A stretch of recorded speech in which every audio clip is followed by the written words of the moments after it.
Today I'm going to be talking about the Ender 3 and first layer printing to make sure that first layer is printing just right. I'm making this video because I've found, for some reason, every time I print on the Ender 3, I need to tune the 3D print at the start. I'm not sure why. That's something I intend to look into in further detail in the future.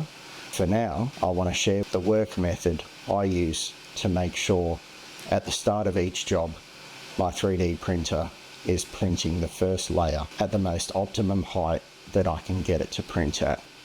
If you're working with one of these older Ender 3 Pro printers, you might find yourself dealing with the same situation just like I am. The first thing that I have in my workflow is to start the 3D print and wait for the machine to warm up to operating temperature. This doesn't take too long.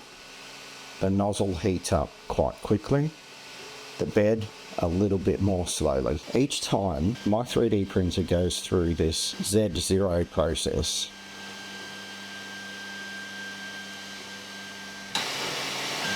I'm considering there may be an error in the initial calibration of that Z0. The bed is up to 60 degrees. The nozzle has heated to 175. It'll now switch to 200. Another few seconds, the printer will start its first layer print. The initial print starts with a quick purge over here, then a little skirt that goes around the outside of the print. This little purge and skirt are opportunities to get the Z height tuned in just right. So I'm using my fingertip here just to feel that first layer of the purge. What I'm feeling for is, do I have a firm little ridge? And I'm going to do the same for the first layer. As the nozzle comes past, I'm feeling for a little bump. If the distance between the Z-axis and the nozzle is too great, then when you put your finger over the little ridge, it won't have adhered very well to the board and you'll feel it moving. That means you need to tune the Z height into the negative. If that first layer feels flat or you can't feel it at all, you need to tune the bed height into the positive. This is how you tune the print. Click the button and go into the tune and then scroll down until you see baby step Z. Using your finger as a guide, you can either decrease or increase.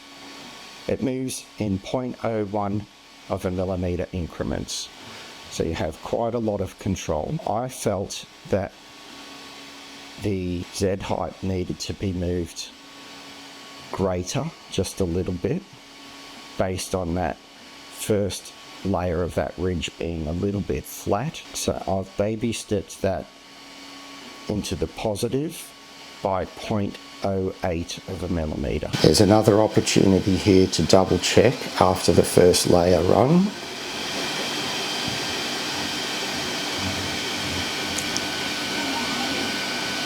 So I'm just checking that again, and I feel quite happy with the adjustment that I've made, and I'm confident the rest of the print will complete safely from here on in. When I first started tuning the Z height, I thought this would be a once-time job, then it would be set, at least for the immediate future.